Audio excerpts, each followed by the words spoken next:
नमस्कार, मैं हुमायूं सिंह और आप देख रहे हैं नेक्स्ट नाइन न्यूज।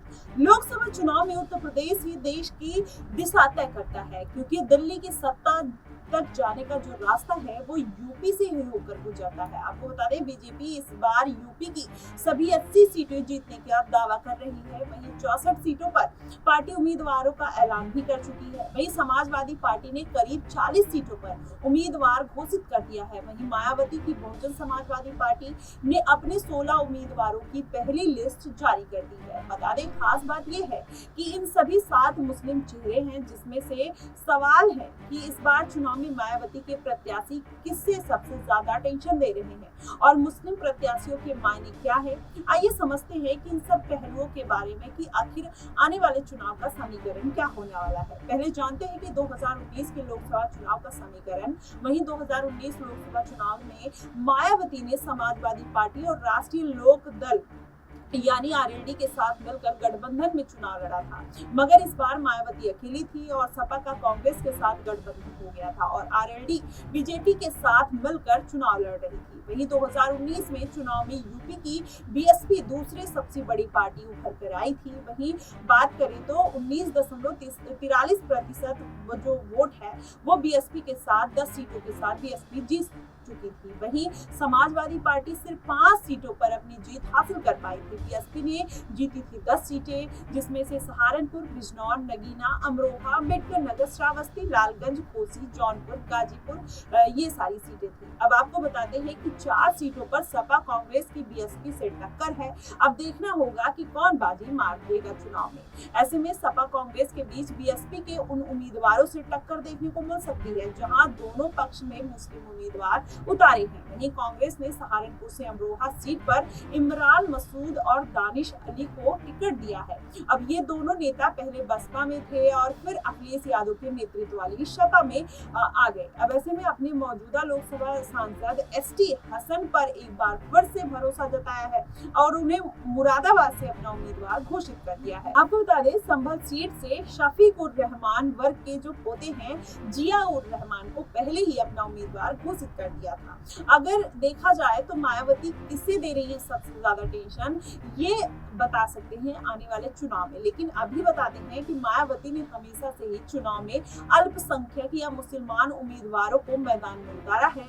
वहीं मुस्लिम बहुल सीटों पर बसपा और सपा दोनों ही पार्टी मुस्लिम उम्मीदवार उतारकर वोट शेयर का फायदा उठाना चाहती है, मगर इस बार दोनों ही पार्टियां एक दूसरे के खिलाफ चुनावी मैदान में है, तो इसका सीधा फायदा बीजेपी को मिल सकता है। वहीं राजनीतिक विश्लेषक राकेश शुक्ला से बात करते हुए उन्होंने एक चैनल से कहा कि मायावती ने मजबूत मुस्लिम नेताओं को टिकट देकर कहीं ना कहीं सपा और कांग्रेस के लिए चुनाव में मुश्किलें खड़ी कर दी है। वहीं बसपा जिस तरीके से उत्तर प्रदेश में चुनाव लड़ रही है, ऐसा लग रहा है कि इंडिया गठबंधन को एनडीए से ज्यादा मायावती से खतरा है। शायद इसीलिए कांग्रेस ने बसपा को इंडिया गठबंधन में शामिल होने की पूरी कोशिश की थी कि मायावती उनके साथ आ जाए, लेकिन मायावती अकेले चुनाव लड़ने की उन्होंने ठान ली। वहीं अगर बात करें कि मायावती के लगातार बसपा के वोट शेयर कम होते जा रहे हैं, तो उस पर भी एक सवाल बनता है।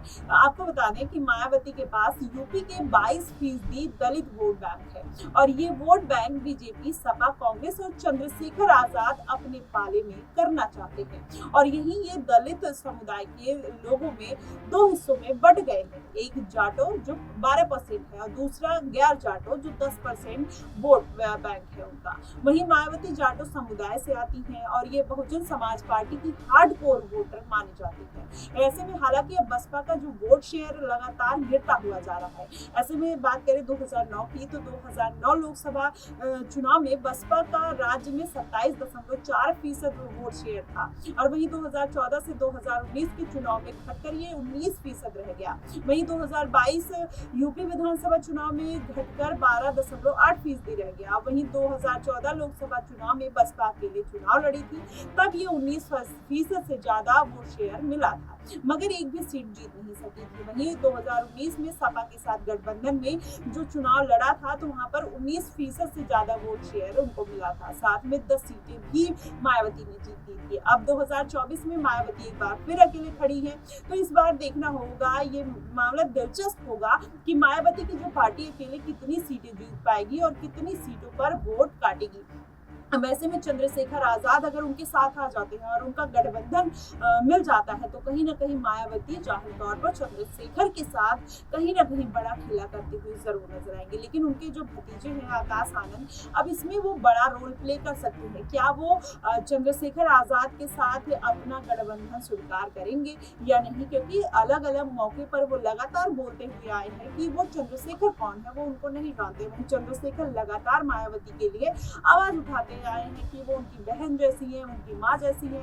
तो आने वाले समय में देखना होगा कि ये दोनों पार्टियां मिलकर चंद्रशेखर की भीम आर्मी और मायावती की बसपा कितना लोगों का वोट अपने खेमे में जुटाते हुए नजर आएगी और कितने वोट इंडिया गठबंधन के काटते हुए नजर आएंगे और कितने वोट से बीजेपी को उससे फायदा मिलने वाला है। ये आने वाले चुनाव में पता चलेगा। लेकिन फिलहाल आपकी इस पे क्या प्रतिक्रिया होगी कि मायावती इस बार किस तरीके का चुनावी प्रचार करने वाली है और किस तरीके से उनका चुनाव में प्रदर्शन करने वाला होगा, आप हमें कमेंट सेक्शन में जरूर बताइएगा। फिलहाल के लिए बस इतना ही। देश और दुनिया की तमाम खबरों के लिए मैं साथ बनी रही हूँ।